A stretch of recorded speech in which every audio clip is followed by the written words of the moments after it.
নমস্কার, আমি প্রীতি। আপনারা দেখছেন আমার চ্যানেল বাঙালির ঘরকন্যা। জানেন, ছোটোবেলাতে অনেক ধরনের টক বা চাটনি খেয়েছি। আম, আমড়া, চালতা, তেঁতুল, কিন্তু মাছের টক কোনোদিন খাইনি। বিয়ের পর যখন মেদিনীপুরে আমার মামা শ্বশুরবাড়িতে গেলাম, তখন সেখানে দিদা শাশুড়ি আমাকে বললেন আমি মাছের টক রান্না করতে পারি কি না। সত্যি কথা বলতে শুনে প্রচণ্ড ঘাবড়ে গেছিলাম। মাছের আবার টক, ভাবতেই পারিনি। যাই হোক, সেই সময় আমাকে আমার ওখানকার যে মেজো মামি শাশুড়ি, তিনি খুব হেল্প করেছিলেন। তিনি নিজের হাতে আমাকে শিখিয়ে দিয়েছিলেন কেমন করে মাছের টক রান্না করতে হয়। নিজের হাতে রান্না বলে বলছি না, সত্যি কথা, প্রথম রান্নাতেই কিন্তু বাজিমাত করেছিলাম। প্রত্যেকের খুব প্রশংসা করেছিল। তারপর থেকে বহুবার রান্না করেছি, তাই ভাবলাম আজকে আপনাদের সঙ্গে একটুখানি শেয়ার করি। খুব সামান্য উপকরণ দিয়ে এবং ভীষণ টেস্টি এই মাছের টক। চলুন তাহলে আমরা প্রিপারেশানটা শুরু করি। কি কি লাগছে আগে সেগুলো দেখে নেওয়া যাক। এখানে আমি 300 গ্রাম মোরলা মাছ নিয়েছি। মাছটাকে ভালো করে ধুয়ে পরিষ্কার করে তারপরে সেটাকে লবণ হলুদ মাখিয়ে নিয়েছি। মাছ তো এখন বাজার থেকেই কেটে দেয়, সুতরাং কাটার ঝামেলাটাও এখন আর নেই। তবে আপনারা যদি না কেটে নিয়ে আসেন তাহলে কিন্তু বাড়িতে মাছটা কেটে নিতে পারেন। খুব সহজ এই মাছ কাটা। প্রথমে মাছের যে পাখনাগুলো আছে, অর্থাৎ লেজের দিকে, পিঠের দিকে, পেটের দিকে, সেইগুলোকে কাঁচি দিয়ে অথবা বটি দিয়ে কেটে নিতে পারেন। কাঁচির কথা কেন বললাম? কারণ এখন বাজারে আমি দেখেছি বেশিরভাগ যারা মাছ বিক্রি করে তারা সব ওই কাঁচি দিয়ে মাছগুলোকে কাটে। তারপরে এই পেটের দিকে আপনি হালকা করে একটুখানি কেটে নেবেন, নিয়ে নিচ থেকে আস্তে করে চাপ দিলে পারে পেটের মধ্যে যে নোংরাগুলো আছে সেগুলো সব বেরিয়ে আসবে। এরপরে একটা ছাঁকনি নিয়ে তার উপরে আস্তে করে এক একটা মাছ এপিট ওপিট করে ঘষে নিলে মাছের যে আঁশগুলো আছে সেগুলো সব উঠে যাবে। এরপরে যে স্টেজটা, সেটা হচ্ছে মাছটাকে লবণ দিয়ে একটু ভালো করে মাখিয়ে নিতে হবে। তারপরে দেখবেন একটা কালো জল বেরোবে। এবার সেটাকে 2-3 বার ধুয়ে নিলে তারপরে জলটা দেখবেন পুরো কাচের মতো হয়ে যাবে। তখনই বুঝতে পারবেন মাছটা আপনার পরিষ্কার করে ধুয়ে নেওয়া হয়েছে। আমি এখানে সর্ষের তেল গরম করে নিয়েছি, নিয়ে সব মাছটা একসঙ্গে ভাজিনি, কারণ সব মাছ একসঙ্গে দিলে পারে মাছগুলো ভেঙে যেতে পারে। তাই আমি এখানে অল্প অল্প করে মাছ দিয়ে মাছগুলোকে ভেজে নিচ্ছি। আর একটা কথা এখানে খেয়াল রাখতে হবে, মাছগুলোকে কিন্তু একটু কড়া করে ভাজতে হবে, কারণ নরম মাছ দিয়ে আপনি যদি এই টকটা তৈরি করেন তাহলে একটা আষ্টে গন্ধ বেরোবে। সেই জন্য মাছটাকে একটুখানি কড়া করে ভেজে নিতে হবে। আর আপনি যদি চান মোরলা মাছ না দিয়ে অন্য কোনো মাছ দিয়ে করবেন, সেটাও হবে।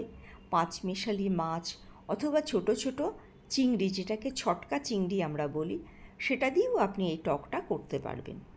এই টকটা যদি রান্না করে আপনি একদিন পরিবেশন করেন তাহলে কিন্তু দেখবেন প্রত্যেকে বারবার আপনাকে অনুরোধ করবে এইটাকে রান্না করার জন্য।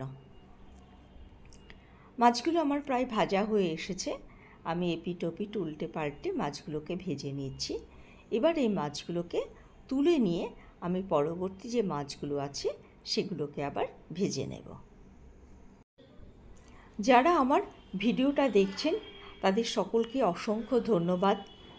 আমি সবাইকে অনুরোধ করব, আপনারা আমার এই চ্যানেলটা যদি ভালো লেগে থাকে বা আমার ভিডিওগুলো যদি আপনাদের ভালো লেগে থাকে তাহলে অবশ্য করেই একটা লাইক, শেয়ার এবং সাবস্ক্রাইব করে দেবেন।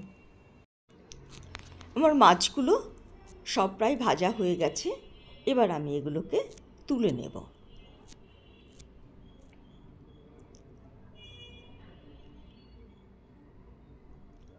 এবার যে বাকি মাছগুলো আছে সেগুলো আমি এই তেলের মধ্যে দিয়ে কড়া করে ভেজে নেব।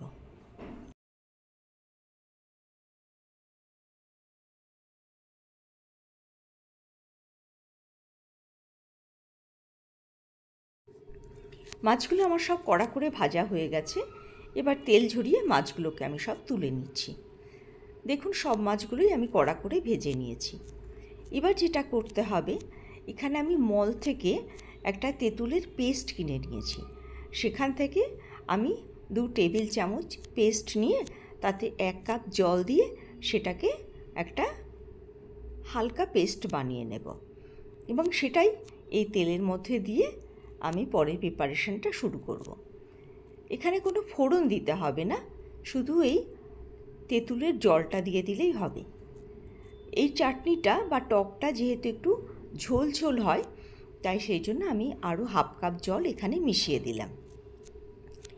এবার এখানে দিয়ে দেব সামান্য পরিমাণে হলুদ। লবণটা দেব না এই কারণেই, কারণ আমি এই পেস্টটা একটুখানি টেস্ট করে দেখেছি, এতে পর্যাপ্ত পরিমাণে লবণ মেশানো আছে। এরপরে লবণ দিলে আরও বেশি হয়ে যাবে, তাই এখানে আমি লবণ ব্যবহার করছি না। এবার ভালো করে হলুদটা আমি এই জলের সঙ্গে গুলে নিলাম। এবার দিতে হবে চিনি।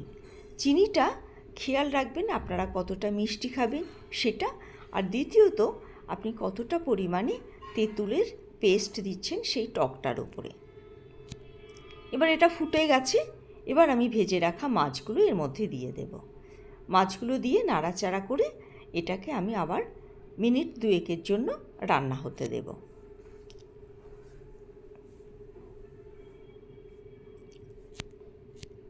দেখুন পুরোটা ফুটে গেছে, তার মানে এবার টকটা তৈরি হয়ে গেছে।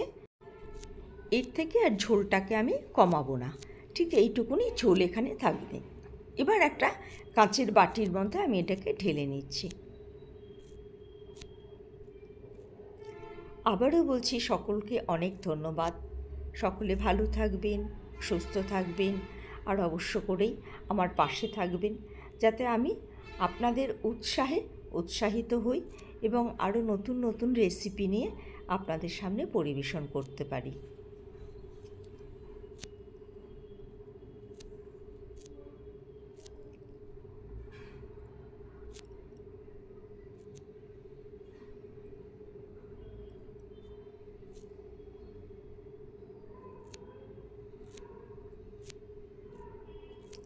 তাহলে আজকের ভিডিও এখানেই শেষ করছি। আবার দেখা হবে নতুন আর একটা ভিডিও নিয়ে বা নতুন আর একটা পর্বে।